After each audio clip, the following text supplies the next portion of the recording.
안녕하세요. 이행래입니다.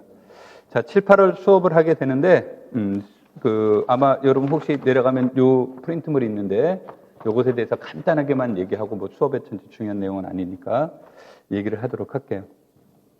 자, 수업의 이제 진행 방식은 이제 수목반인데, 우리가 지금 현재, 여기에서는 예년에는 내가 이제 스터디도 하고 이렇게 했었는데, 작년 이후에는 코로나 환경 때문에 우리가 이제 스터디를 할 수가 없어요. 이제 우리가 안 하고의 문제가 아니라 이제 방역 문제가 있어서. 그러니까 그 스터디를 이제 대처하는 방법으로 그래서 어떤 형태로 이제 선택을 했냐면 매주 수요일 한 7문항 내외로 교과교육론에 대한 해설을 이제 수업을 진행을 할 겁니다. 특강 형식으로. 그래서 정규 수업 시간 이후로 할 겁니다. 그러니까 정규 수업 시간하고 무관하게요.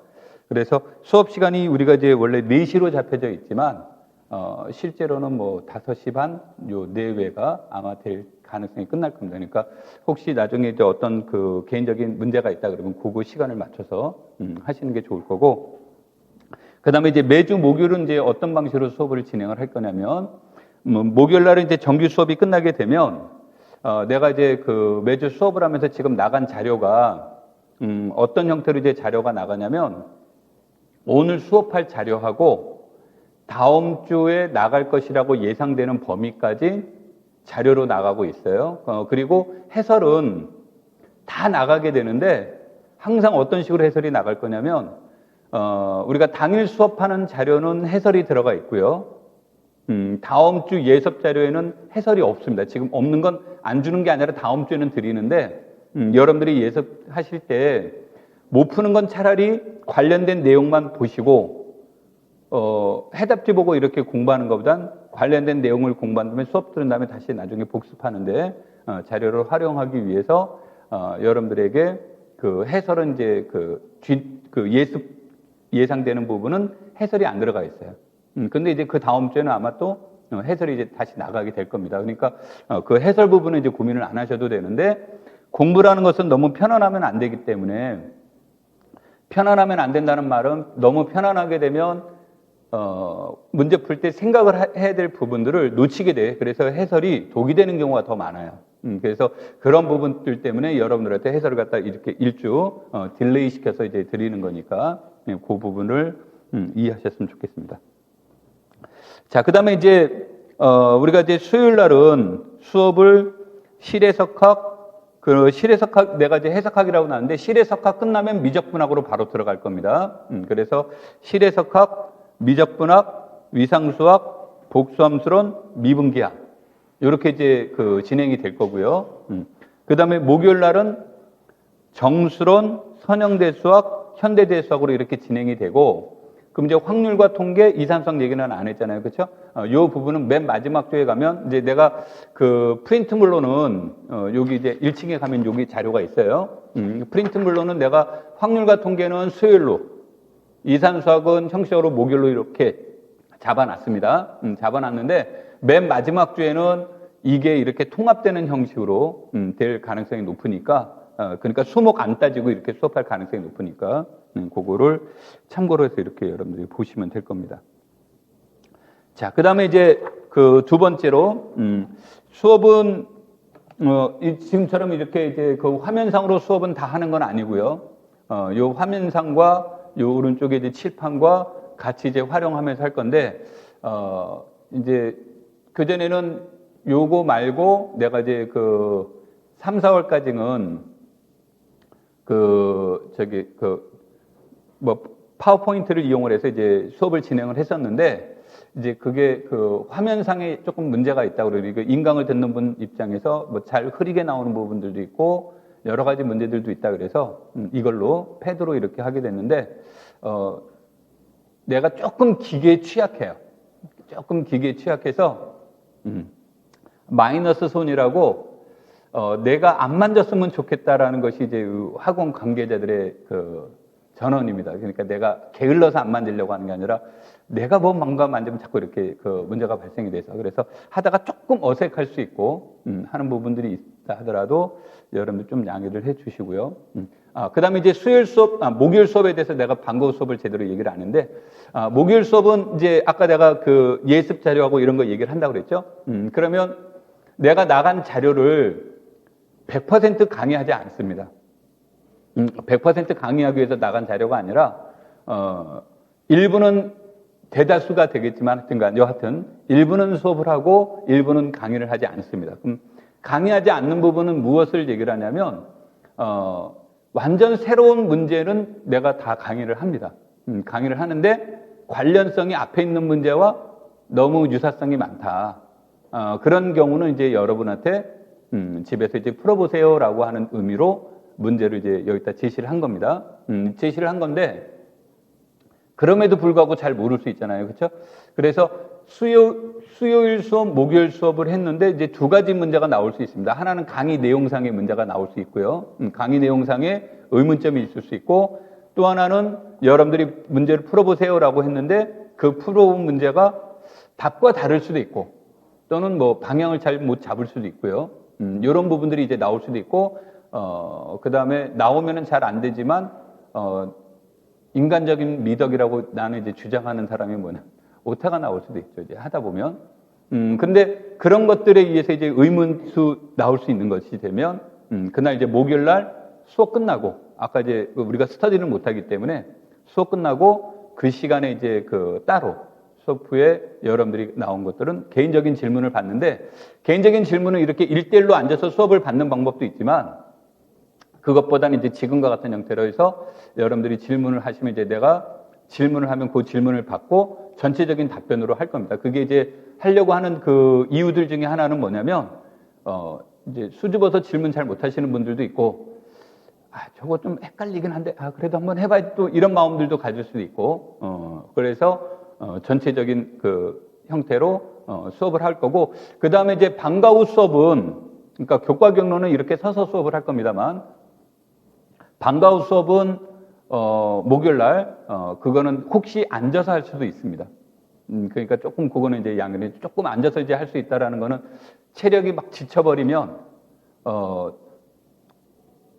나중에 이제 사람이 좀 짜증이 올라올 수도 있고 그래서, 그때는 내가 조금 앉아서 할 수 있는데, 그 부분은 너무 불쾌하게 생각하시지 말고, 여러분들 그 부분만 이해해 주셨으면 좋겠고, 인강 듣는 분들도 참고로 수업을 들으면서 진도가 내가 한 4주차 나가는데 2주차 특강 그 질문 던져주세요 그러면 그게 수업의 흐름을 맥이 끊겨서 답변이 잘 안 나올 수 있는데, 내가 이제 1주차 수업 듣고 2주차 수업이 진행되기 전이다 그랬을 때 관련된 것에 대해서 카톡으로 질문을 주시는 게 제일 좋습니다. 그러니까 그 티치스파로 질문을 줘도 되는데 일단 두 가지 문제가 있습니다. 하나는 뭐냐면 내가 자주 안 들어가요. 자주 안 들어가다 보니까 질문 내용을 못 읽을 때가 많습니다. 그래서 내가 하도 안 읽으면 티치스파 측에서 연락이 와요. 좀 답변 좀 해주세요라고 하는데 기다린 사람은 되게 짜증스럽죠. 자기는 이제 했는데 답변이 없으니까.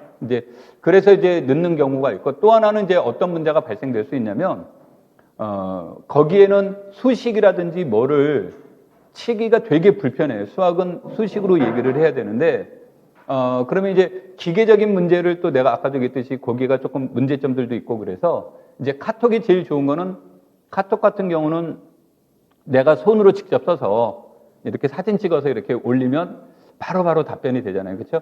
그리고 카톡 같은 경우로 질문을 줬을 때 내가 반드시 읽는데 가끔 어떨 때가 있냐면 오고 가다가 내가 잊어버릴 때가 있어요. 그러면 안 되지만 오고 가다가 잊어버릴 때는 답변을 피하는 게 아니라 잊어버린 거예요. 그러니까 되게 미안하긴 하지만 한 번 더 주세요. 그래서 뭐라고 멘트를 주시면 되냐면 인간아 답 좀 해라 뭐 이렇게 하면 내가 그것에 대해서 답변을 할 겁니다. 그래서 뭐 진짜 어떤 경우는 이제 뭐가 나올 때가 있냐면 내가 휴대폰 들고 있는데 메모지가 있는 상황에서 답변이 와서 내가 즉답하는 경우도 있고, 어떤 경우는 내가 이제 답변을 메모지가 없고 손으로 이렇게 치기는 어렵고 그래서 할 때도 있고 그렇긴 합니다만 내가 반드시 답변합니다. 반드시 답변하니까 하고, 혹시 내가 그 질문에 대해서 즉답이 곤란하게 되면 내가 또 공부를 해서 답변을 할 거라고 해서 약간의 시간이 걸릴 수 있으니까 딜레이 시킨다는 얘기라 그것도 그렇게 이제 꼭 답변을 할 겁니다. 그러니까 여러분들 그걸 참고로 해서 하시고요.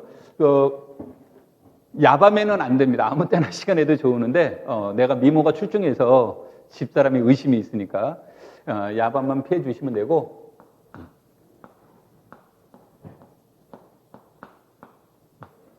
이 번호로, 카톡으로 질문을 주시는 게 가장 좋습니다.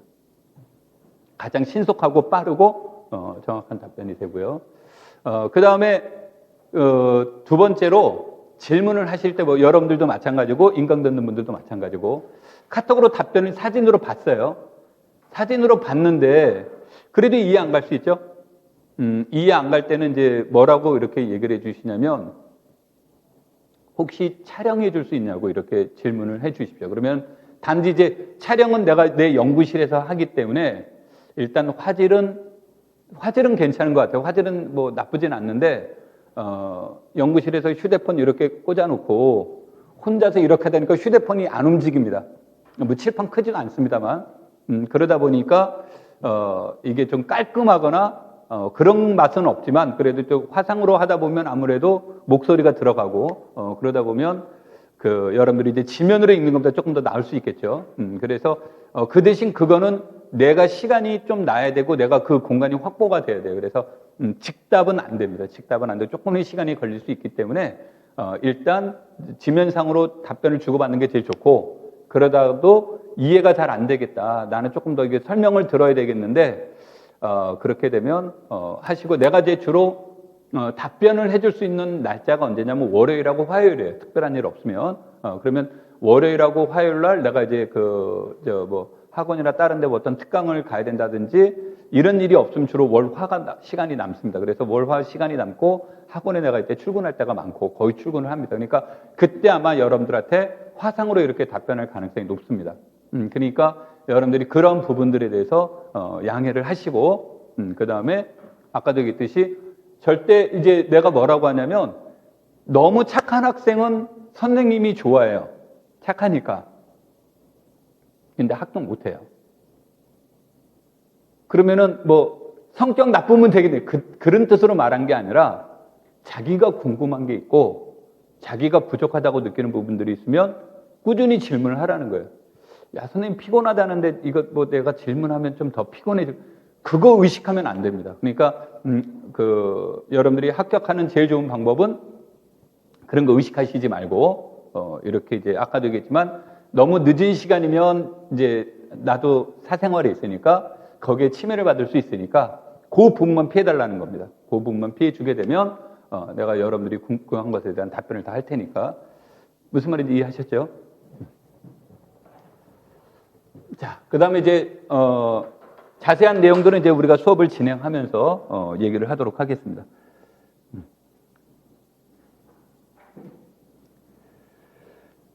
자, 먼저 이제 그 실외석학 부분에 대해서 얘기를 하는데 여러분들이 프린트물 2페이지 자료를 보시면 해석학과 미적분학에 대해서 이렇게 얘기가 되어 있습니다. 이 내용은 첫 번째 절대적 기준은 아닙니다. 그러니까 이 절대적 기준은 아니고 문항수도 정확하지 않습니다. 그런데 왜 써놨습니까? 그러면 첫 번째 문항수가 정확하지 않은 이유는 A라는 문제가 나왔는데 이 문제가 테일러의 정리도 이용해야 되고 그 다음에 함수항 급수 문제도 들어갔다. 두 개가 다 연결이 되더라. 그러면 내가 테일러의 정리에도 카운팅하고 함수항 급수에도 카운팅을 합니다. 그러니까 중복 카운팅이 되죠. 그 다음에 이 문제가 실외석학하고 위상수학과 연결이 됐다. 그러면 실외석학에도 한번 카운팅하고 위상수학에도 한번 카운팅을 합니다. 그러니까 두 번 카운팅이 들어가는 거예요. 문제는 하나인데도 불구하고. 그래서 문항수는 정확하진 않다야. 근데 여기서 그럼에도 이거를 얘기하려고 하는 것은 흐름을 보자라는 얘기예요. 어떤 것들이 이제 주요 관심사로 나왔는지. 자, 첫 번째로는 실외석학이 3문제 정도가 나와요. 작게 나오면 2문항이지만 우리가 3문항으로 보는 게 이제 낫습니다. 그래서 점수로 본다면 한 10점 정도 내외가 나옵니다. 여기서 미적분학은 제외입니다. 그래서 10.4배가 이제 나오게 되는데 이게 이제 뭐가 다르냐면 2019년도까지는 5점짜리 시험 문제가 있어서 뭐 11점도 나오고 뭐 이렇게 했었는데 지금은 이제 점수가 2점짜리와 4점짜리만 있다 보니까 뭐 11점이 나오고 이런 일은 없습니다. 그래서 대략 10점 세문항으로 보는 게 맞는데 이때 여기에서 출제위원들이 가장 선호하는 내용은 바로 이 파트예요. 함수열, 함수항, 급수예요. 그러니까 이 함수항, 함수열, 급수는 매년 최소 한 문항, 많으면 두 문항까지도 나왔어요.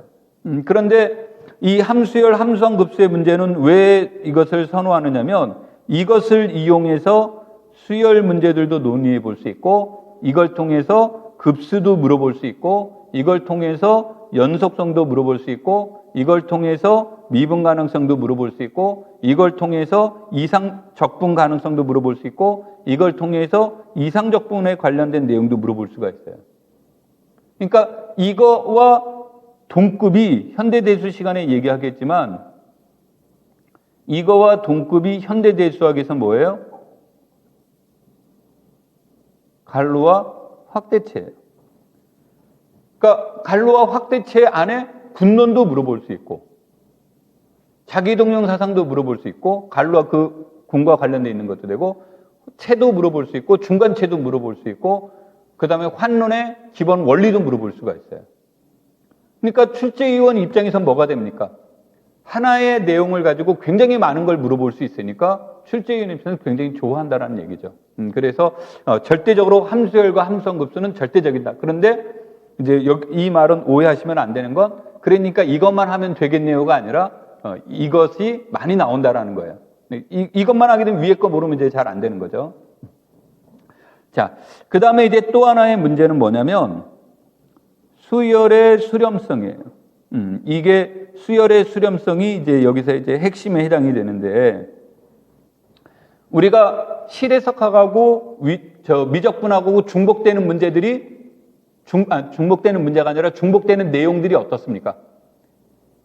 뭐 한 90% 이상 비슷하죠. 그런데 실해석하고 미적분학하고 구분하는 기준이 뭡니까? 라고 한다면 미적분학은 캘큘러스예요. 그러니까 개념보다 무엇을 구하는 거예요?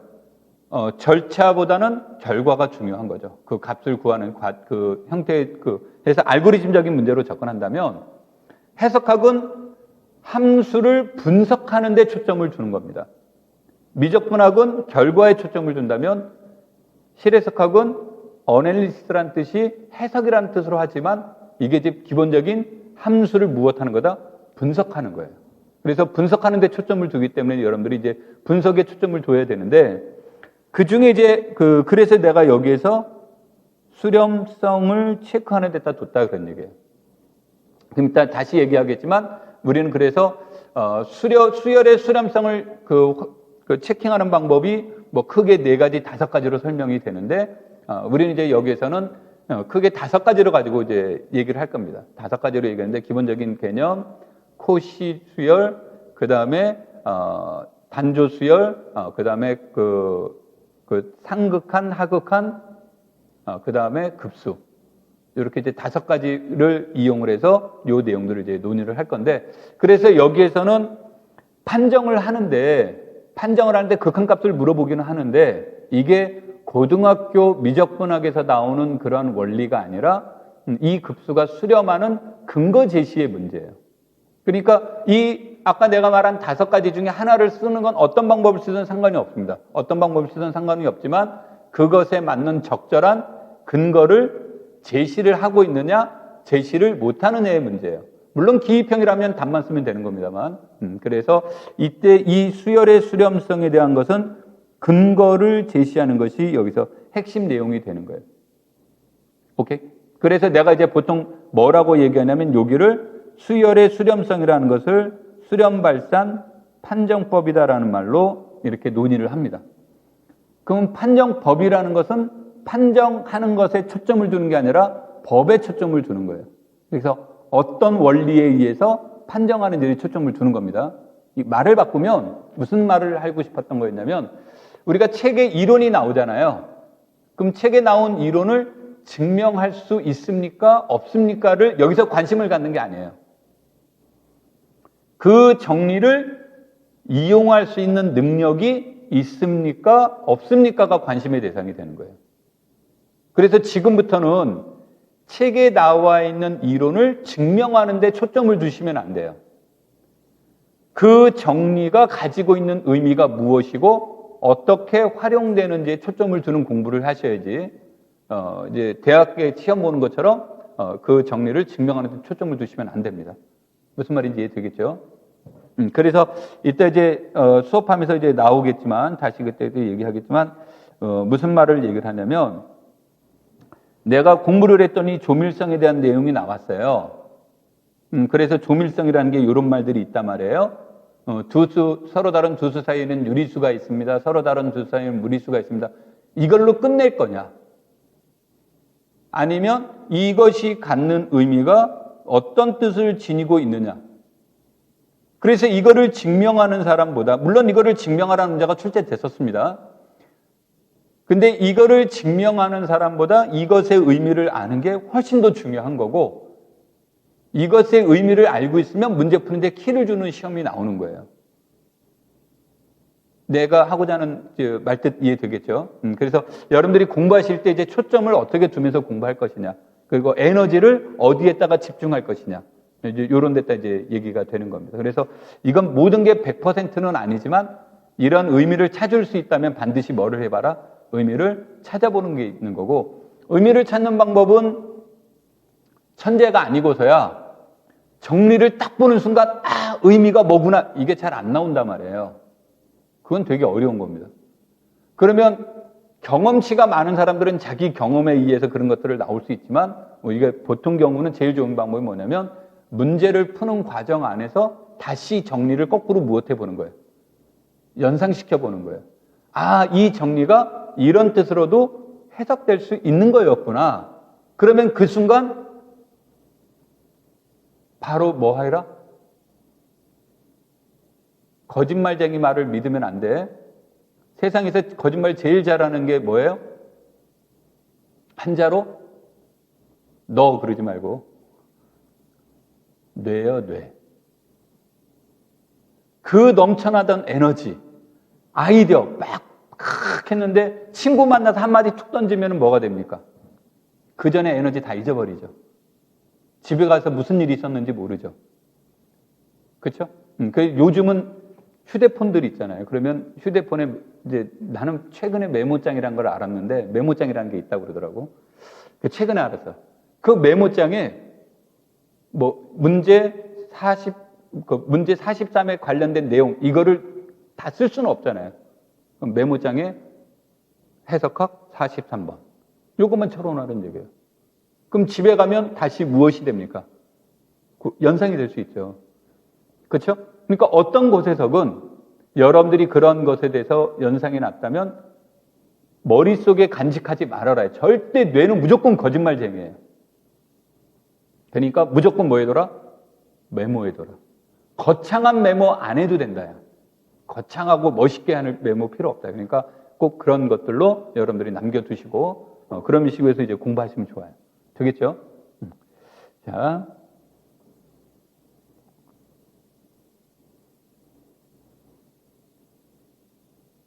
아까도 이제 얘기를 했듯이 핵심으로 제일 많이 나오는 내용은 이 내용과 이 내용이 2000년대 중후반 이후에 가장 핫한 내용이고 앞으로도 그럴 개연성이 높은 거예요. 그래서 이 부분은 절대적이다.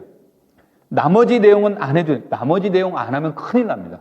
그래서 적어도 여기에 나와 있는 언어들 있죠? 여기에 나와 있는 언어들은 굉장히 잘 정리되는 게 좋습니다. 오케이?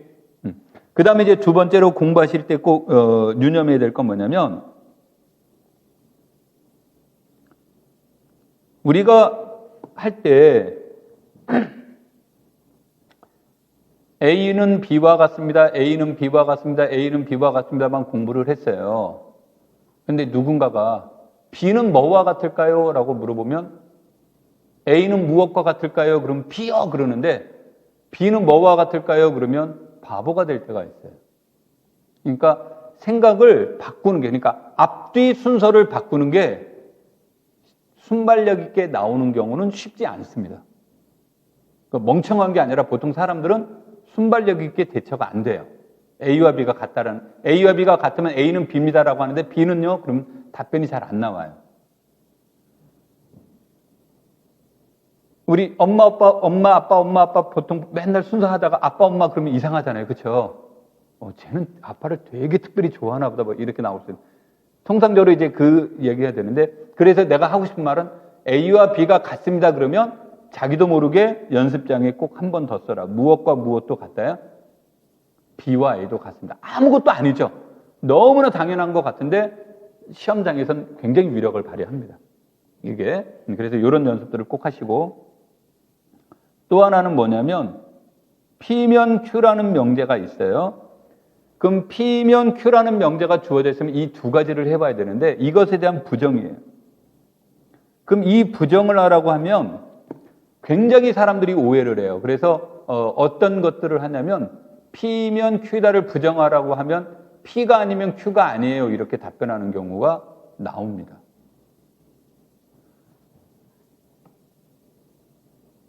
그거 맞는 거 아니야? 설마 이러진 않죠? P면 Q라는 말에 대한 부정은 P이고 무엇이 아니다. P이고 뭐가 아니다? Q가 아니다죠.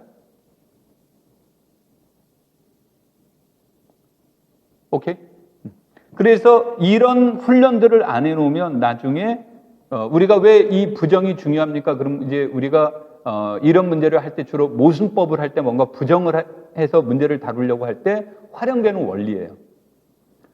그 다음에 또 하나는 이거는 이제 연습이고 이거는 사고 방법인데 우리가 P면 Q입니다라는 대우는 물론 Q가 아니면 무엇이 아니다야? P가 아니다가 이게 대우죠. 근데 이 대우의 문제가 나올 때 이 대우에 대한 문제가 나오는 건 뭐가 되냐면 앞에 거는 부정을 하시오라고 이제 물어본 거고 두 번째 내용은 뭐가 되냐면 문제를 풀다 보면 증명법에는 직접 증명이라는 게 있고 뭐가 있습니까? 간접 증명이라는 게 있죠. 물론 반례법이라는 것도 있지만 반례법은 그 주장이 틀렸음을 주장할 때니까 그거는 이제 예외로 준다면 직접 또는 간접인데 상식적 언어로 곧바로 가는 게 제일 빠르죠. 돌아가는 것보다. 그런데 우리가 돌아갈 때는 이유가 있죠.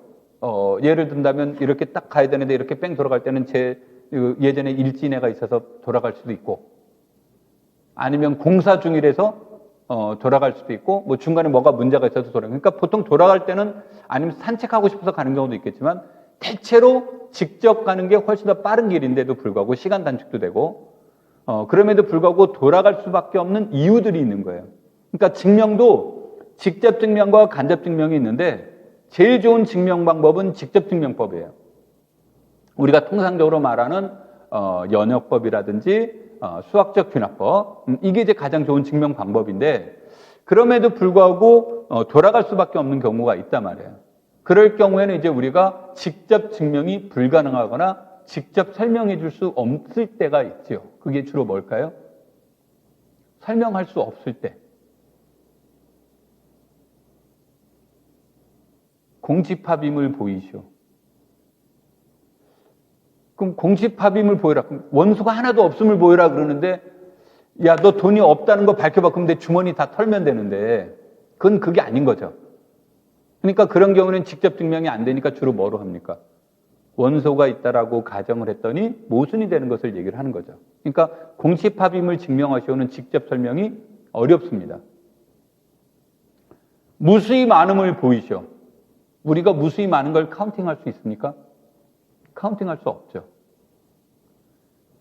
비가산임을 보이시오. 가산도 어려운데 비가산은 더더구나 문제가 있죠. 그러니까 이런 경우는 이제 주로 직접 증명이 아니라 뭐가 돼요? 간접 증명. 무리수임을 보이시오. 무리수의 뜻이 뭐죠? 태생적인 문제가 또 있는 게 있어요. 태생적인 문제. 그러면 무리수의 태생은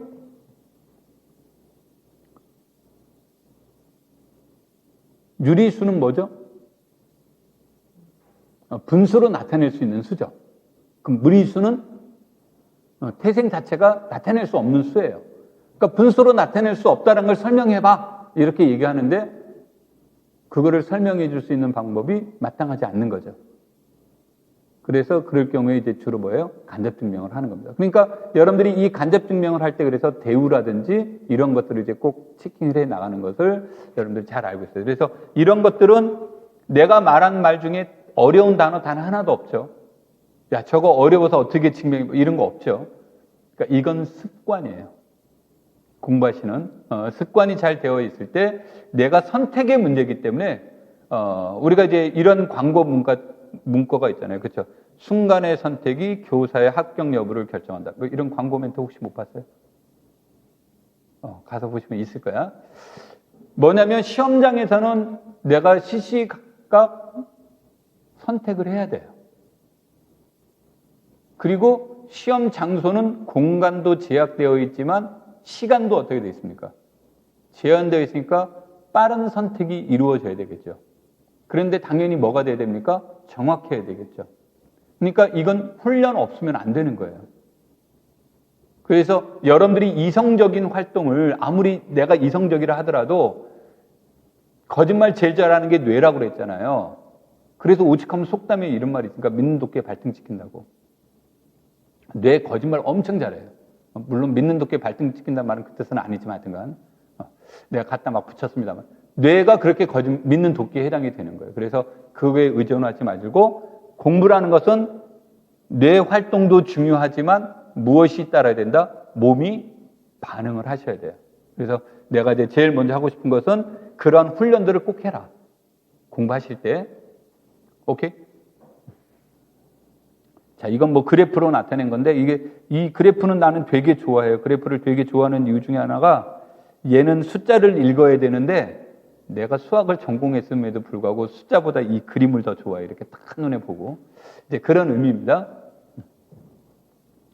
자, 미적분학은 이제 미적분학 시간에 얘기를 하겠지만 최근에 나온 것은 얘는 잘 안 나와요. 적분법은 잘 안 나오는데 그 적분법은 잘 안 나옴에도 불구하고 적분법은 되게 중요합니다. 그래서 적분법 꼭 공부를 하셔야 되고 최근에 시험에 나오는 것은 중적분과 선적분이 한 80% 이상이 나옵니다. 80% 이상이 나오게 되고 나머지 내용들은 주로 이제 어디에서 나오냐면 뭐 그 이상적분의 문제라든지 아니면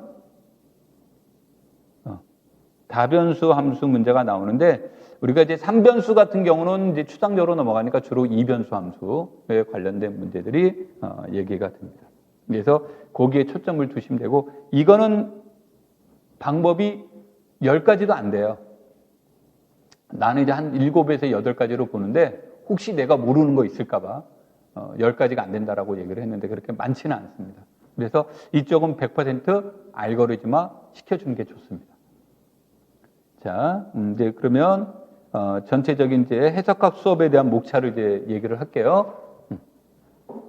해석학의 진행 순서는 이 지금 나간 번호대로 여러분에게 자료가 매주 나갈 거고요. 이 번호에 의해서 수업이 진행이 될 겁니다. 단 참고로 뭐가 되는 거냐면 나는 여러분하고 수업할 때 내가 수열 얘기하다가도 미분 얘기할 수도 있고요. 수열 얘기하다가도 다른 얘기를 할 수 있습니다. 그러니까 이게 무슨 말이냐면 기본적인 대화는 될 거라는 것을 전제로 수업을 할 겁니다. 뭐 깊이 있는 거 그런 걸 떠나서 기본적인 것은 대화가 될 거다라고 하고 문제 안에서도 그런 내용들이 이제 들어가 있고요. 그러니까 그거는 이제 여러분들이 수업 들으시면서 참고를 하시면 됩니다. 이건 문제풀이반이기 때문에 내용 정리반하고는 조금 성격이 다릅니다. 되겠죠?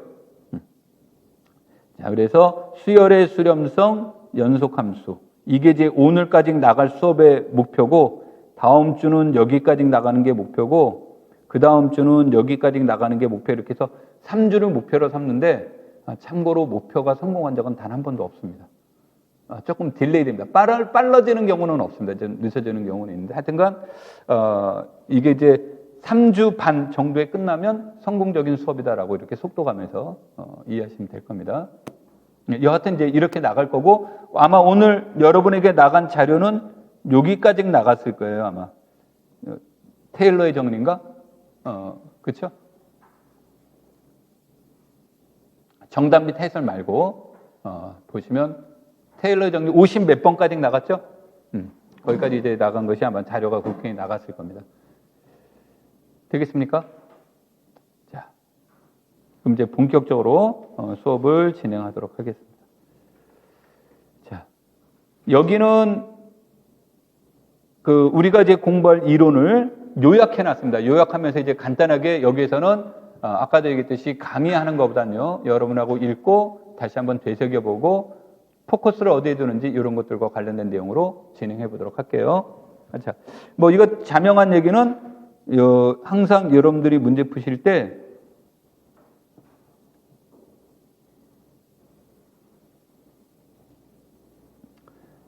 공부를 하는데 어떤 내용이 나올 때가 있냐면 이런 문제들이 있을 거예요. 집합 A 이렇게 나오는 문제가 있고 공집합이 아닌 집합 A 이런 말이 나올 때가 있을 거예요. 이때는 공집합이면 안 되는 거예요. 공집합이 아닌 집합 A 그럴 땐 공집합이면 설명할 수 없거나 정의되어 있지 않거나 여러 가지 문제가 나올 수 있는 거죠. 그러니까 그럴 때는 여러분들이 채점하는 사람들은 꼭 뭐를 보냐면 이렇게 돋보기로 공집합이라는 걸 밝혔느냐 안 밝혔느냐를 보는 거예요. 물론 이런 경우는 예외가 될 수 있겠죠. 자연수, 정수, 뭐 유리수, 실수 이거는 뭐 굳이 말 안 해도 공집합은 아니잖아요. 이미 잘 알려져 있는 거니까. 그런데 이런 문제가 나왔을 때는 반드시 뭐부터 꼭 체크하라? 4점짜리 시험 문제잖아요. 그러면 이거 체크하는 게 보통 1점에 해당이 돼요. 굉장히 중요한 겁니다. 그래서 요거 다 맞췄다고 생각했는데 이거 체킹 안 해서 점수가 감점될 수도 있습니다. 꼭 체크하시고요.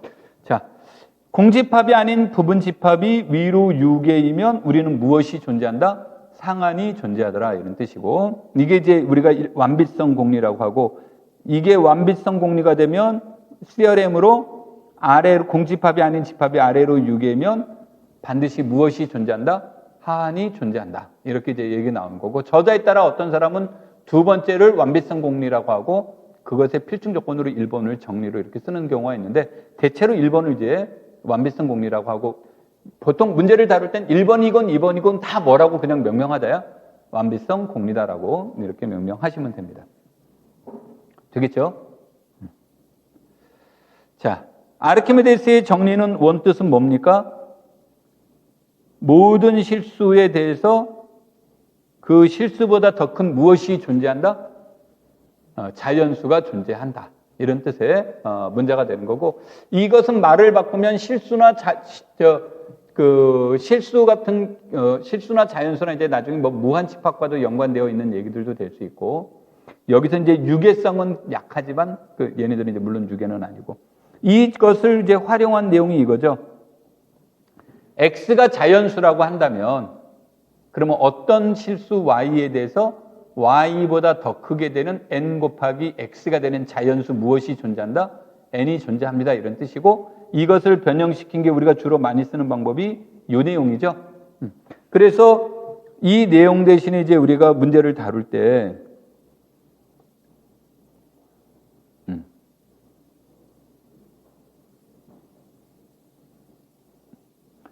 모든 실수의 절대값은 무엇보다 크거나 같습니까?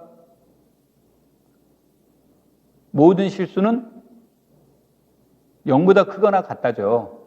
그렇죠? 그래서 이 말에 A가 0일 필요 충분 조건은 뭐예요? 그러면은 거리의 입장에서 얘기할게요. 그러면 A의 거리가 0이었고 A의 거리가 0이라는 말 설명하면 참 좋은데 그게 설명이 안 될 때가 많단 말이에요. 그러면 무엇을 얘기하는 거야?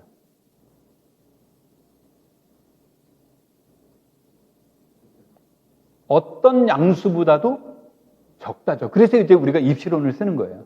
그래서 요것에 이제 주로 우리가 입시론 델타를 쓰는 방법이 모든 양의 실수 입시론에 대해서 이것의 절대값이 무엇보다 적다?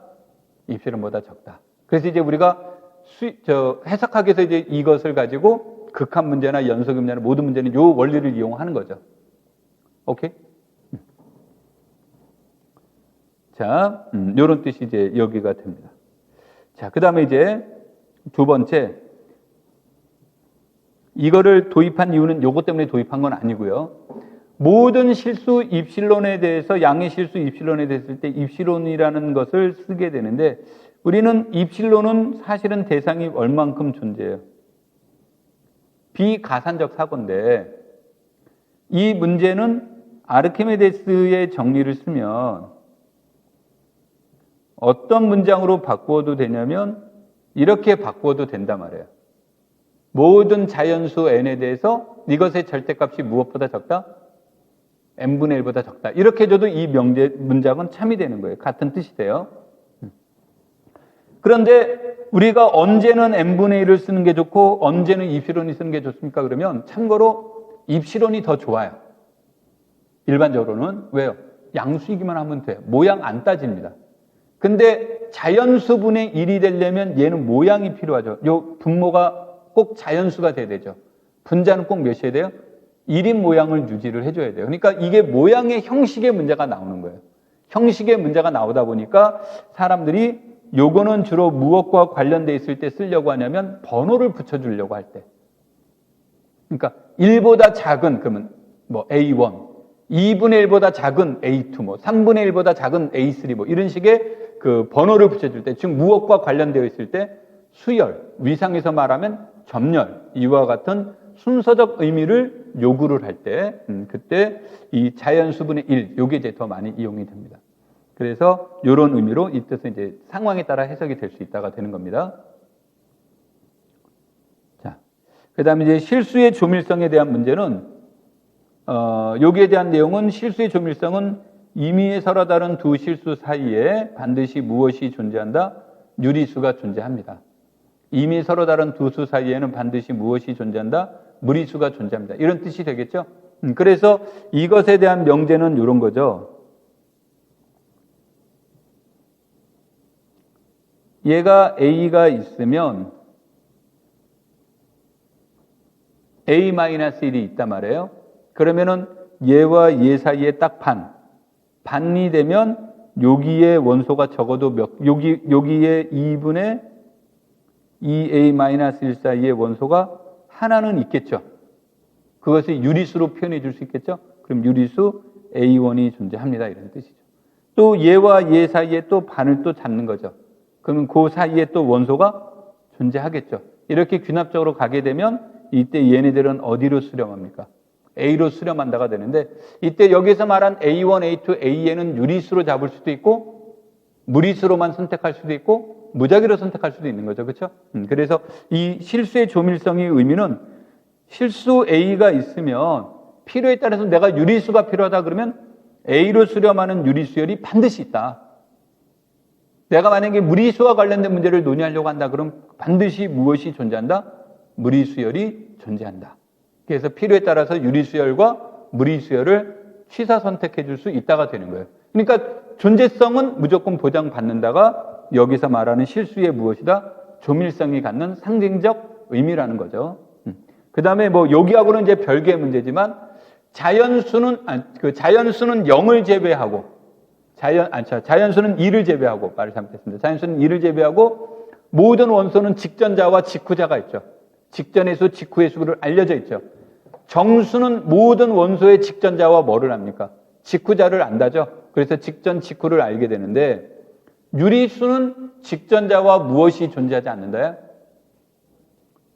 유리수는 직전자와 직후자가 존재하지 않는다라는 거고, 무리수도 마찬가지로 직전자와 무엇이 존재하지 않는다? 직후자가 존재하지 않습니다라는 뜻이 요 안에 들어가 있는 겁니다. 무슨 말인지 이해되겠죠? 그래서 그런 의미로 이 내용들을 이제 이해하시면 될 것 같아요. 자, 수열의 수렴성. 자, 이것도 그냥 간단하게 읽도록 하겠습니다. 우리가 xn이 x로 수렴한다 라고 말하는 것에 대한 내용은 아까도 얘기했듯이 모든 양의, 즉 여기에서 얘기하고 싶은 것은 얘가 같다라는 말을 하고 싶은 거예요. 유한번째를 숫자적으로 같은 건 아니지만, 그래서 얘가 입실론보다 적다라는 말을 하려고 하는 건데, 양에 대해서 자연수 n이 존재해서 그랬죠. 이때 이 라지 n의 뜻은 뭐를 말하냐면 유한을 뜻하는 거예요. 그러니까 이 말은 유한 번째 항을 제외하고는 x에는 전부 다 얘를 우리가 평면상에다가 그려서 번역을 해보면, 평면상에다가 그래서 번역을 하면 뭐가 되냐면 x1, x2, x3, x4 이런 식으로 이제 이렇게 쭉 갔단 말이에요. 이렇게 들락날락 할 수는 있다야. 그런데 어느 순간에 쭉 가다가 xn번째부터는 전부 다 어디 근방 안에만 있으면 x의 입실험 근방 안에 있다란 뜻이 이 뜻인 거죠. 그래서 이때 이 라지 n은 특정한 숫자보다는 무엇을 지칭하는 거다? 유한을 지칭하는 언어다. 유한을. 그럼 유한을 지칭하는 건데 유한의 끝은 있나요? 없나요? 유한의 끝은 없죠. 그렇죠? 유한의 끝을 n이라고 한다면 n 플러스 1은요? 무한인가요? 그것도 여전히 유한이 돼버리죠. 그래서 유한의 끝은 알 수가 없습니다.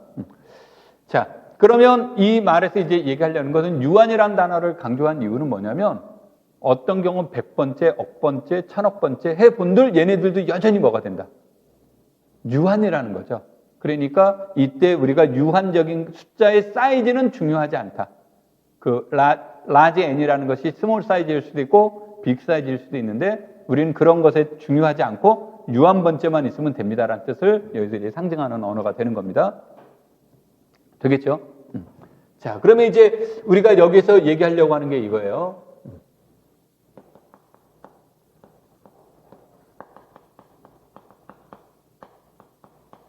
수열의 수렴성인데 이제 이론적 가치가 있으니까 이것에 대한 것은 이제 정의를 통해서 설명하는 방법이 있죠. 그래서 방금 얘기한 것처럼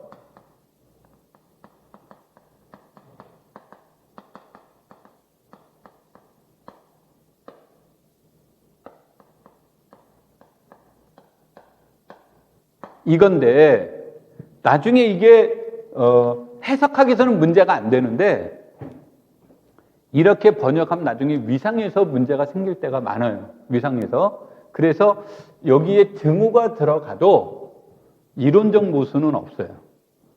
등호가 들어가도. 왜냐하면 입실론이 정해져 있다면 이건 문제가 생기는 거예요. 그런데 입실론이 뭡니까? 임의죠. 그래서 이때 등호는 의미가 없어요. 없는데 왜 여러분한테 이 등호를 안 쓰려고 하느냐? 이게 돼버리면 위상적 사고에서는 폐구간, 폐집합의 의미예요. 등호가 안 들어가면 열린 구간, 열린 집합의 의미예요. 위상에서는 열린 집합과 닫힌 집합의 뜻이 완전 다르게 번역이 되죠. 그래서 이게 나중에 위상에 해석하는데 일관성을 상실해버려요.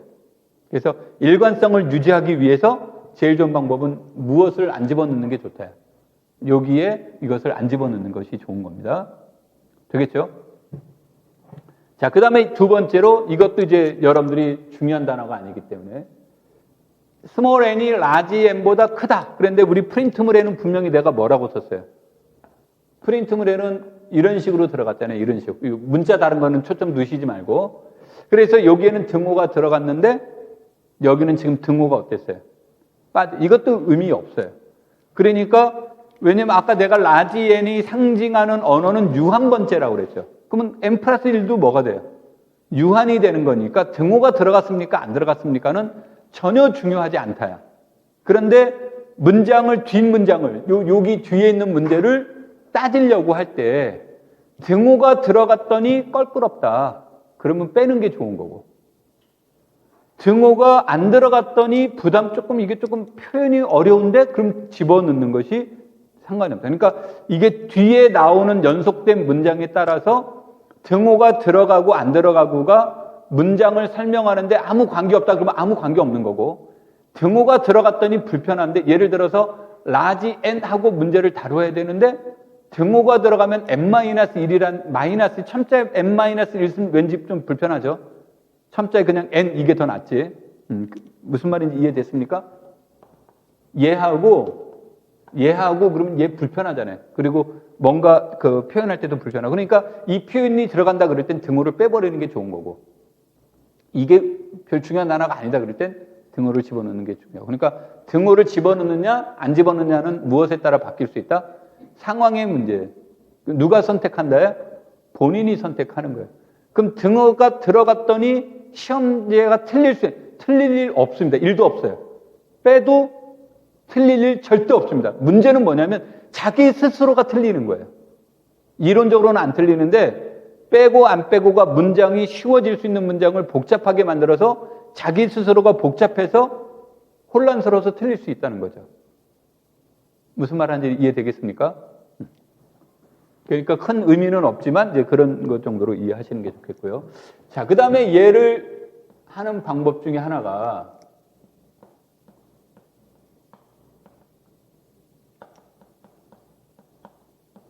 코시어를 이용하는 방법이 있고요. 요건 이제 조금 이따 다시 거기서 다 나오니까. 그 다음에 얘를 이용하는 방법이 무엇을 이용하는 방법이 있냐면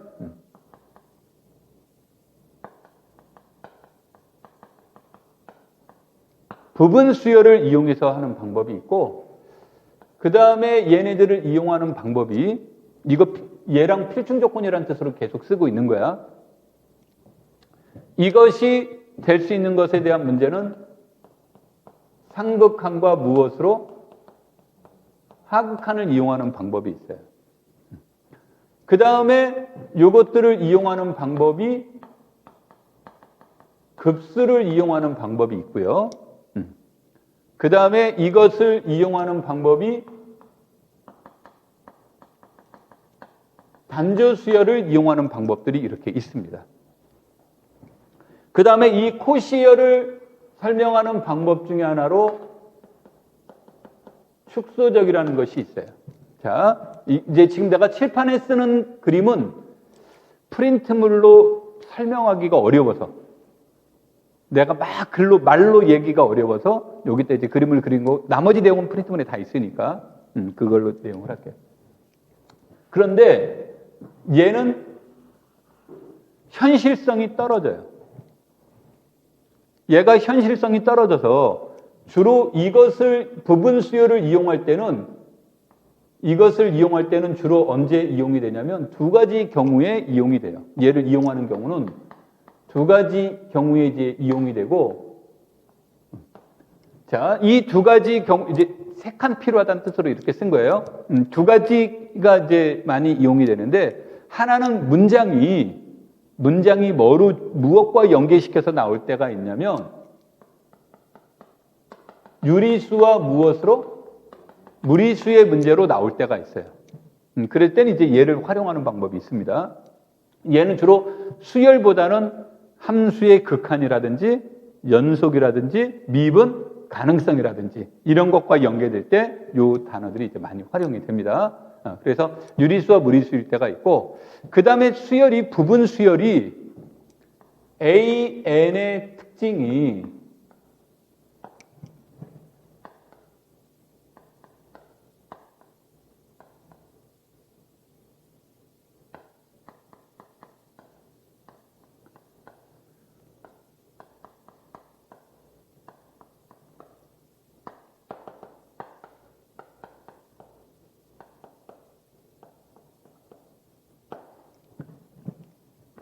요건 무슨 뜻인지 알죠? 정수론에서 말하는 거예요. 요 첨자 n이 m으로 나눴을 때 나머지가 0일 때, m으로 나눴을 때 나머지가 1일 때, m으로 나눴을 때 m-1일 때에 따라서 이것의 특징들이 다르게 나타나는 거예요. 이렇게 쓰면 나중에 오해가 생길 수 있으니까.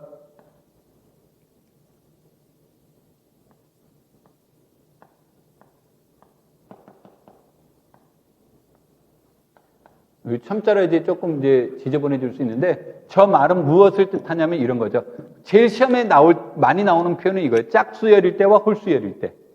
이게 이제 제일 많이 나오는 이제 성질이 되는 거고, 그 다음에 뭐가 되냐면, 읽어봤더니 3으로 나눴을 때 나머지가 0일 때 어떤 모양, 나머지가 1일 때는 3으로 나눴을 때 나머지가 1일 때는 어떤 성질, 3으로 나눴을 때 나머지가 2일 때는 어떤 성질, 이런 식이 나오잖아요.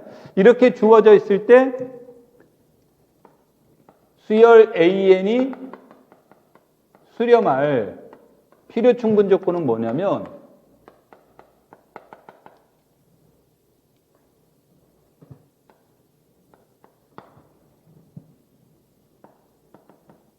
여기다 이거를 쓰는 게 좋을 것 같으니까 얘가 수렴하면 반드시 무엇이 존재한다는 뜻입니까? 극한값이 존재한다는 뜻인데 이 말은 BNK도 모두 다 무엇으로 수렴할 때? 알파도 수렴할 때예요. 이때는 부분 수열을 이용하는 게 필승 조건으로서 유용한 가치가 있습니다. 그러니까 이것이 아니면 부분 수열은 이용 가치가 별로 없어요.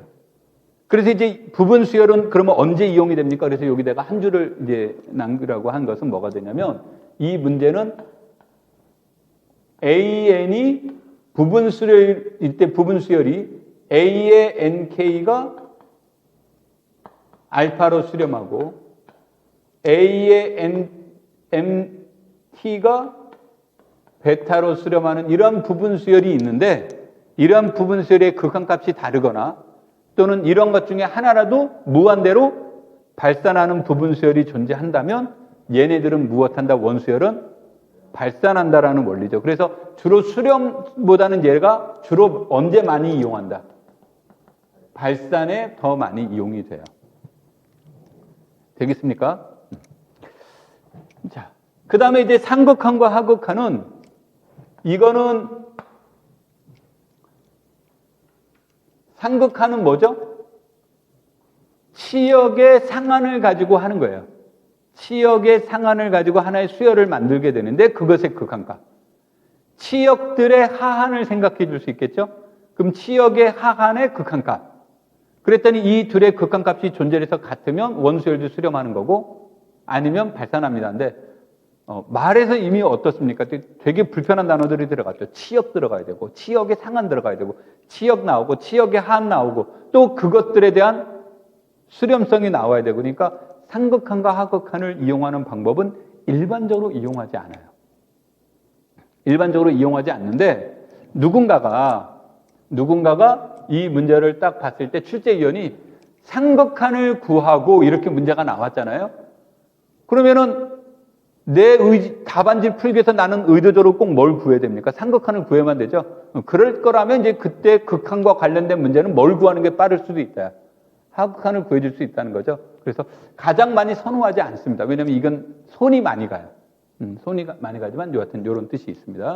그래서 이런 것들에 대한 내용들을 이제 우리가 체크를 해봐야 됩니다. 내가 이렇게 얘기한 건 딱 이 수열의 수렴성을 얘기를 할 때 순간적으로 어떤 것들을 이용해야 되지가 나와야 됩니다. 그러니까 얘를 이용해야 될까? 얘를 이용할까? 얘를 이용할까? 얘를 이용할까? 얘를 이용할까? 얘가 이용될까? 어떤 게 좋을까? 이게 순간적으로 딱 나와야 된다는 얘기예요. 그래서 그 특징들을 딱 캐치해내야 된다는 얘기가 되겠죠. 자, 그래서 이제 여기에서 이제 보시면 자, 이거는 이제 보편적인 얘기입니다. 절대 잊어버리시면 안 되고요. 수열이 수렴한 극한값은 뭐다? 유일하다죠? 이것은 위상적 언어를 본다면 거리 공간의 특징을 얘기를 하는 겁니다. 그러니까 위상에서는 수렴하는 점열이라고 해서 일반적으로 극한값이 유일하지 않습니다.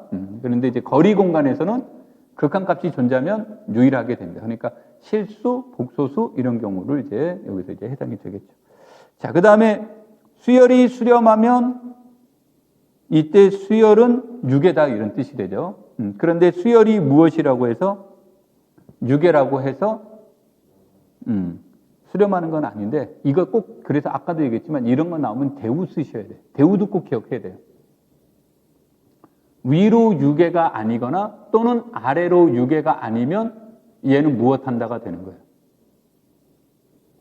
발산한다는 내용이 나오는 거죠. 되게 간단한 언어지만 그런 것들도 이 안에 같이 이제 들어가야 됩니다.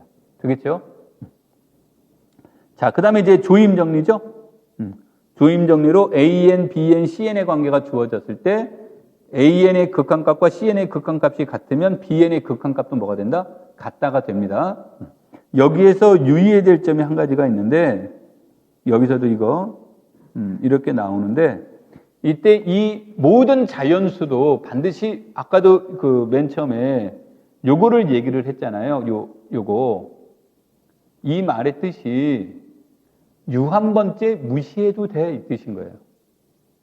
그러니까 유 한 번째는 얘하고 아무 관계 없다, 있다, 없다, 그거 무시해도 돼 이런 뜻이에요. 그럼 이 말도 n이 모든 자연수에 대해서 이렇게 나왔는데 n이 1일 때, n이 1일 때, n이 3일 때 이 관계가 성립이 안 될 수도 있어요. 그런데 유 한 번째 어느 특정한 순서부터는 이 관계가 유지된다면 이렇게 나와도 번역상 오류가 없다. 내가 요 말을 하는 건 우리가 문제 풀 때 한 세 번째부터는 얘가 되는데 첫 번째, 두 번째는 안 되는데 어떡하지 그런데 그럼 첫 번째, 두 번째 무시해버리는 거예요. 몇 번째부터?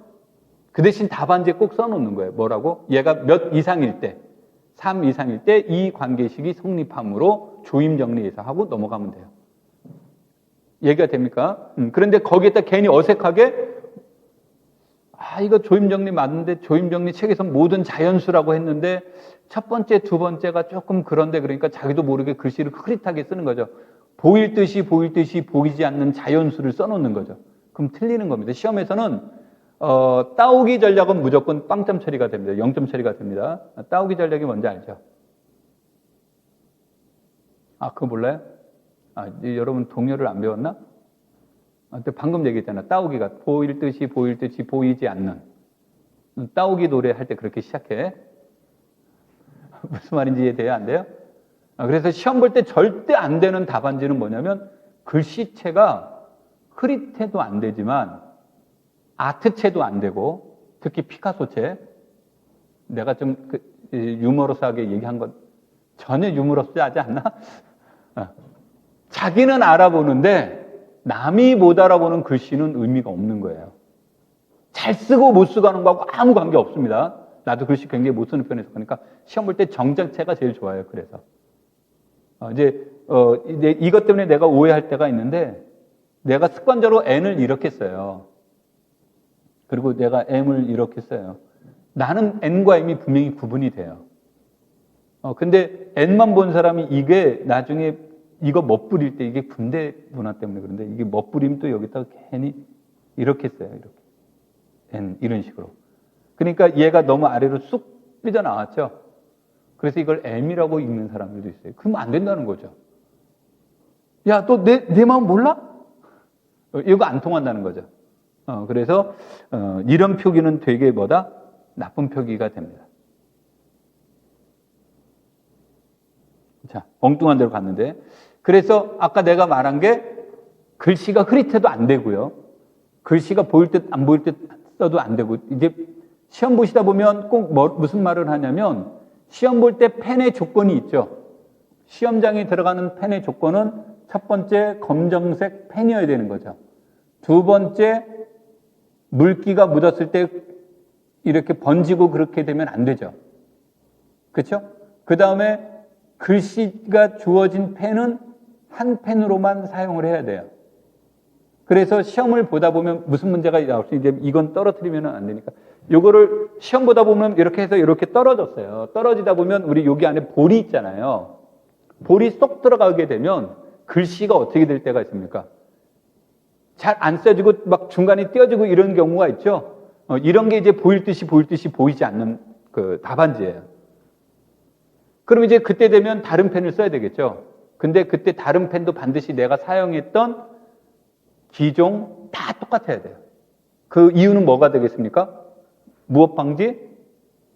부정행위 방지 때문에 그런 거예요. 그래서 시험장에 들어갈 때 보통 두 자루 들고 가는데 진짜 운 없으면 두 자루가 다 그럴 수도 있어요. 그래서 여러 자루 들고 가라. 내가 이제 그렇게 얘기를 합니다. 무슨 말인지 이해되겠죠?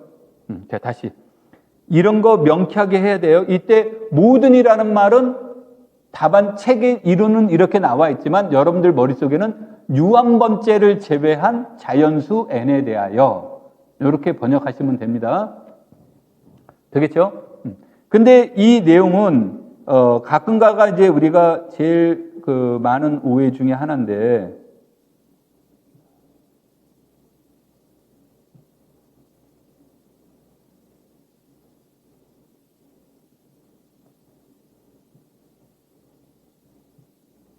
여러분들이 이제 노련해서 그렇게 안 하겠지만,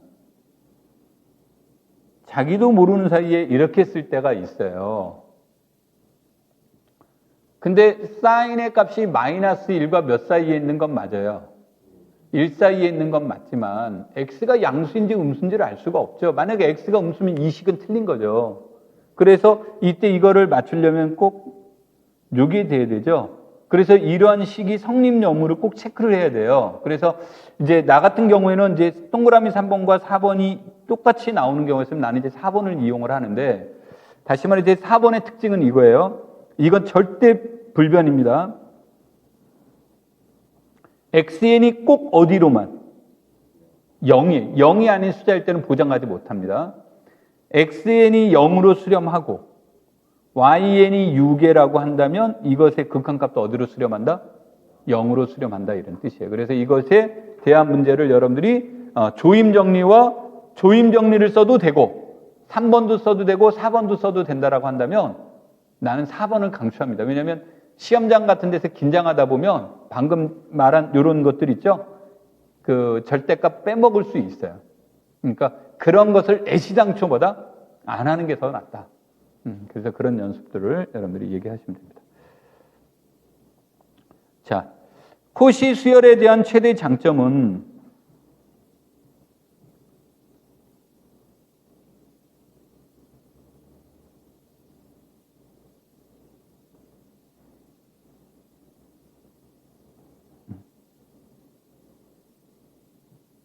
우리가 수열 xn이 x로 수렴한다라는 말은 아까 이제 자세히는 안 그리겠지만 내가 평면에다가 그리는 이유가 이해하기 제일 좋아서 평면으로 이렇게 그린 겁니다. 그러면은 요 한 번째 항을 제외하고는 몽땅 요 안에 있다라는 거죠. 근데 여기에서 이때 이것이 반지름이 입시론인 원의 얘가 뭐예요? 중심이 바로 무엇에 해당이 됩니까? 극한값에 해당이 되는 거죠. 이게 이제 일반적인 이론이에요. 요 이론이 거기에 해당이 된다라고 한다면 코시 수열의 최대 장점은 지름이 입시론이에요. 지름이 입시론이라서 여기에서 유한 번째를 제외하고는 전부 다 요 근처에 있다는 얘기예요. 그러니까 여기에 있는 어떤 두 원소를 선택하더라도 이것의 길이는 지름보다는 뭐가 돼요? 적겠죠. 그래서 이것을 코시 수열이라고 하는 거예요. 그럼 당연히 우리 이 각 구할 수 있습니까? 없습니까? 구할 수 있죠. 중심 구할 수 있잖아요. 그렇죠? 귀찮아서 그렇지 구할 수는 있는 거죠. 근데 코시 수열의 최대 장점은 이 극한값을 구하지 않고 이 x에 대한 값을 구하지 않고도 수렴하는지 무엇하는지를 알 수 있다. 발산하는지를 판정해 줄 수 있다가 되는 거예요. 그러니까 코시 수열의 장점은 두 가지가 있습니다. 그 중에 하나가 극한값을 구하지 않고도 수렴하는지 무엇하는지를 판정해 줄 수 있다.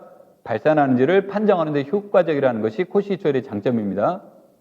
두 번째 코시 수열의 장점은 어떤 장점을 가지고 있냐면 여기 다 코시 수열의 의미 속에 다 있네요. 극한값을 구하지 않고도 수열의 수렴성을 판정할 수 있다. 내가 써놓고도 누가 꼭 써준 것 같은 느낌. 이렇게 되어 있죠. 그 다음에 두 번째 장점이 뭐냐? 부분 수열도 코시 수열이에요. 그래서 이 코시 수열에 대한 내용인데 이것의 최대 장점은 뭐냐면 일반적으로 우리가 이런 문제 있죠. 일반적으로 이런 수열이 주어져 있으면 짝수열은 몇으로 수렴합니까? 1로 수렴한다고 해서 이 수열이 1인 거는 1로 수렴하는 건 아니죠. 코시열의 최대 장점은 뭐냐면 특정한 부분 수열이 알파로 수렴하면 원 수열도 어디로 수렴한다? 알파로 수렴한다는 거예요. 그러니까 이때 부분 수열을 이용한다라는 얘기는 어떤 부분 수를 이용할 수 있다? 특정한 부분 수열을 이용할 수 있는 거예요. 오케이? 이건 문장 안에서 자기가 이제 선택할 수 있는 거죠. 그것을 이용해서도 원래 극한값을 구할 수 있다는 것이 코시 수열의 장점에 해당이 됩니다. 자, 그러니까 이제 이렇게 되는데, 그러면 이것을 체크라는 게, 이거를 체크를 해야 된다는 거죠. 이거를 체크를 하는데, 이것마저도 귀찮은 거예요. 이것마저도 귀찮아서 우리 다음 페이지 잠깐 먼저 살펴볼게요. 다음 페이지 괄호 7번을 보면 축소 수열이라는 말이 나와요. 축소적이라는 단어가 나오죠. 이때 축소적이라는 것은 연속된 두 항의 차를 비교를 해본 거예요. 이 둘을 비교를 했더니 연속된 거죠. 지금 다 연속된 거죠. 연속된 거를 얘기를 했더니 이런 관계를 만족하는 0과 1 사이의 수 무엇이 B가 존재하면 그런 거예요. 그러면 이제 얘는 무한급수 개념 때문에 얘네들은 이제 수렴을 이렇게. 그래서 이렇게 주어지면 이때 이 수열을 축소적이라고 하는데, 이렇게 주어지면 이것은 무슨 수열이 된다? 얘는 코시 수열이 돼요. 물론 필중 조건은 아닙니다. 오케이? 그래서 축소적이면 코시 수열이 된다. 그래서 코시 수열을 활용하는데 무엇을 이용할 수도 있다? 축소 수열을 이용할 수도 있다. 되겠습니까? 그리고 이게 여기다가 내가 컨트랙티브라는 단어를 쓴 이유가 이 단어가 일반적으로 잘 쓰지 않는 사람들도 있어요. 그러니까 그런 의미에서 이제 여기서 저걸 했는데, 그래서 축소적이라는 단어가 많이 쓰지 않는 언어이기 때문에 이런 경우는 원어로 같이 알아두는 게 좋습니다. 컨트랙티브라는 말을. 되겠죠?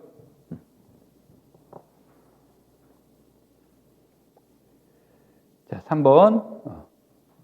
부분 수열이라는 것은 우리가 부분 수열을 무수히 많이 만들 수 있죠? 그렇죠? 무수히 만들 수 있는데, 부분 수열에서 제일 중요한 거는 꽃감 빼먹듯이 항을 하나씩 빼낼 수 있대 이것들의 순서 관계는 어떻게 된다? 유지가 돼야 된다는 거죠. 그러니까 A1과 A10을 선택했다 그랬더니 A10을 AN1, A1을 AN2 이런 식으로는 안 된다는 얘기죠. 걔네들이 가지고 있던 근본적인 순서 관계는 유지를 해줘야 되는 거고, 그 다음에 여기에서의 특징은 항상 XNK에서 NK와 K는 요 K와 요 K는 항상 어떤 관계가 된다. 오른쪽이 크거나 같다라는 얘기가 되겠죠. 그래서 이런 뜻이 되는데, 아까도 했지만 이걸로 증명하는 건 되게 어려워요. 그냥 거의 불가능하다. 그래서 이용하는 여기서 주로 말은 이 XN의 어떤 이 XN 자체가 발산하거나 부분 수열 자체가 발산하거나 또는 어떤 두 개의 부분 수열이 XNK와 XMK가 있는데, 이때 이 XNK 극한값하고 XMK의 극한값이 무엇하지 않으면, 일치하지 않으면 원수열은 뭐가 된다? 발산한다. 그래서 부분 수열은 보통 수렴보단 주로 언제 많이 이용을 한다? 발산에 대한 개념을 밝힐 때 더 많이 활용이 됩니다. 자, 그 다음에 이게 PDF로 바꾸는 과정에서 약간의 문제가 있는 것 같은데요. 여러분 자료에는 이게 혹시 이렇게 들어가 있습니까? 안 들어가 있습니까? 이렇게 안 들어가 있어요? 여러분 자료도? 그러면은 내 자료 자체에 문제가 있는데. 자, 수열 XN이 증가하고 위로 6A이면 우리는 XN은 수렴한다고 하고, 그때 극한값은 바로 무엇을 말한다? 수열의 상한을 얘기를 한다. 이런 뜻이 되는 거고요. 요즘은 위로 6A라는 단어, 아래로 6A라는 단어, 이런 단어를 생략하는 시험 문제가 많습니다. 증가하면 당연히 가장 작은 값이 뭡니까? X1이 가장 작은 값이니까 자동적으로 아래로 6A는 결정되어 있죠. 그러니까 6이라는 걸 증명할 때 뭐만 증명하면 된다? 위만 증명하면 되는 거고, 감소하게 되면 최대값이 X1에 해당이 되는 거니까 아래만 체크하면 되는 거죠. 그런데 이제 요즘 위로 아래로 이 말 귀찮으니까, 이게 귀찮다 보니까 사람들이 요즘 요 단어 빼고 그냥 무엇으로 해? 증가수열이고 유계이면 이런 식으로 많이 나옵니다. 책에서.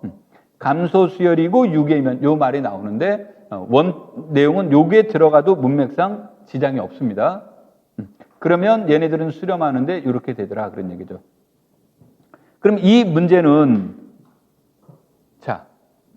이 문제에서는 뭐가 중요한 단어일까요? 얘는 물론 이게 중요하겠지만 이게 핵심이 아니고 채점하는 사람이라면 얘가 증가라는 증거 있어? 얘가 뭐라는 거? 유계라는 증거 있어? 이것이 되겠죠. 내가 증거라고 했지만 근거가 되겠죠. 근거. 그러면은 이것의 치명적인 약점인데 그럼에도 불구하고 제일 중요하게 이용되는데 치명적인 약점은 하나, 둘, 몇 개를 구해야 돼요. 3개를 구해야 이 문제가 해결이 되는 거죠. 아래 것도 마찬가지죠. 그런데 답안지 공간은 몇 가지가, 답안지 공간은 어떻습니까? 4줄이죠. 근데 이 두 내용은 이것들은 주로 이용되는 게 여기 나와 있듯이 주로 무엇을 이용한대? 수학적 귀납법의 원리를 이용해서 증명을 해요. 그럼 4줄 안에 이게 설명이 될까요? 쉽지가 않죠. 그래서 이제 나올 수 있는 것 중에 하나는 요즘은 이 3개 중에 2개만 물어볼 때가 많이 있어요. 3개 중에 2개. 이 3개 중에 2개라는 말은 일단 얘는 들어갈 거예요. 대체로. 이게 결과니까. 그리고 나서 증가를 물어보든지 오와 뭐를 물어보든지 유계를 물어보든지. 그러니까 이런 거예요. 얘가 유계임을 보이고 하는 거예요. 그러니까 유계임을 보이고 그러니까 난 유계인 건 채점할 거야 그런 거죠. 그리고 얘가 수렴하면 극한값을 구하시오. 그러면은 유계임을 보이고 이렇게 했어요. 그러면은 유계라고 해서 아까 우리가 수렴하면 유계지만 유계라고 해서 뭐라고 하지는 않았습니까? 수렴하지는 않는다라고 했잖아요. 그렇죠? 그러니까 유계임을 보이고 요거는 이제 수학적 귀납법의 원리를 내가 볼 거야 이런 뜻인 거고 그렇다면 얘가 증가수열인지 감소수열인지를 체크하는 건 내가 여기서 채점에 반영하지는 않을 텐데 증가 또는 감소인지는 썼는지 안 썼는지 그건 볼 거야. 이제 이런 뜻이에요. 무슨 말 하는지 이해되겠죠? 그래서 이 셋 중에 2가지만 또 반대로 증가수열임을 보이고 뭐 이걸 이제 물어볼 수 있죠. 그리고 얘가 수렴하는지 발산하는지를 판정하시오. 그러면은 증가가 됐을 때 수렴 발산을 하라는 얘기는 위로 유계란 뜻을 증명하든 아니면 유계, 왜냐면 가끔씩 유계가 더 편리할 때가 있어요. 아래 것도 데리고 다니는 거죠. 그게 이제 설명하기 쉬울 때가 있으니까. 그러니까 그런 경우들은 여러분들이 그 유계라는 어떤 결과물만 이렇게 비춰주면 되는 거예요. 그래서 그런 형태가 되는데 어떤 게 시험에 나오나요? 그거는 이제 모릅니다. 그거는 시험에 어떤 게 나오는지 모르겠지만 이 3가지를 동시에 물어보는 시험 문제는 좀 적을 것이다. 그래서 이런 연습들은 다 하셔야 되고 그 다음에 이제 간혹 가다가 우리가 이제 어떤 문제들이 이제 있을 수 있냐면 XN이 모두 다 양수인 경우에는 우리가 이때 유계나 또는 증가 감소의 문제를 무엇을 이용을 해서 양수란 조건이 있으면 산술 평균은 무엇보다 크나 같습니까? 기하보다. 조화는 잘 안 나옵니다. 이거 조화는 오히려 불편할 때가 많아서. 그래서 산술 평균은 기하 평균보다 크거나 같다는 사실을 이용을 해서 하는 건데 얘는 언제가 됩니까? 그럼 얘는 이런 거죠. 만약에 항이 2개를 비교를 하는 거니까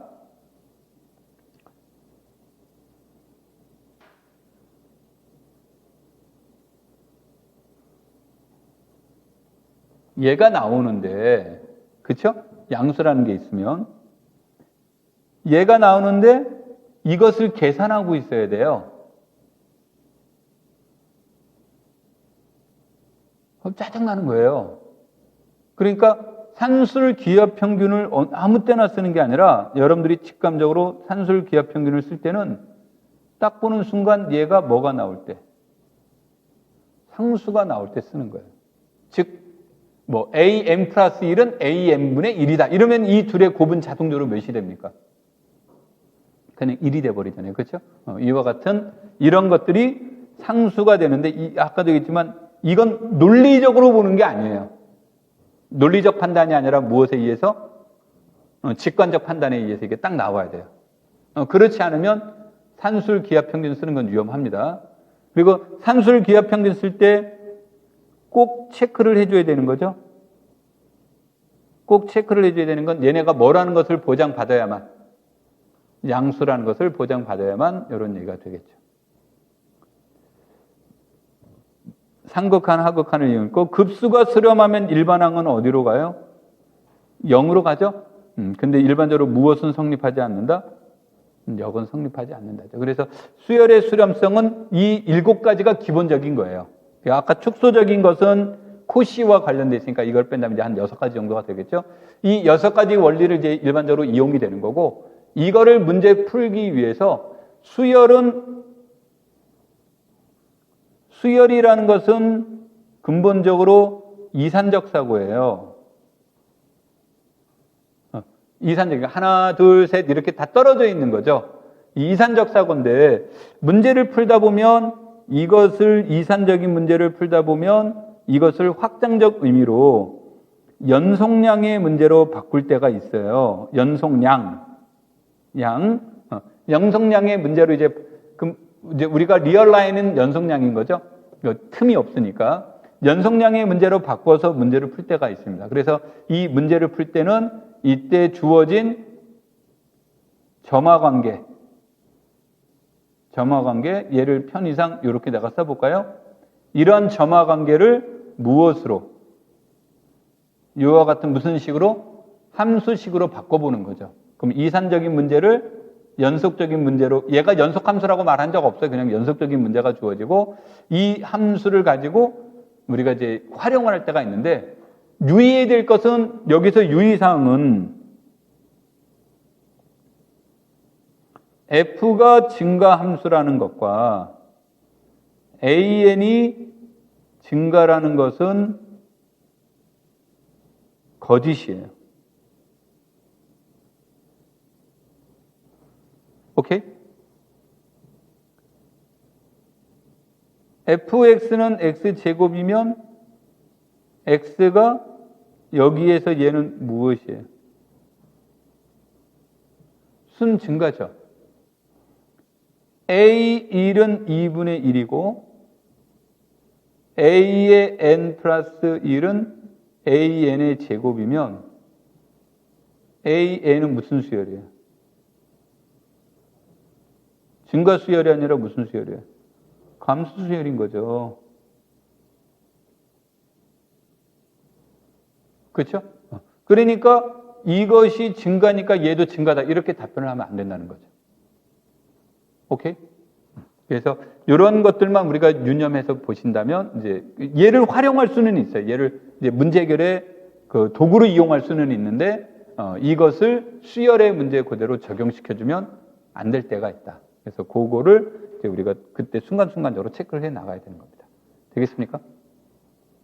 자, 좀만 쉬었다가 이제 본격적으로 넘어가도록 하죠.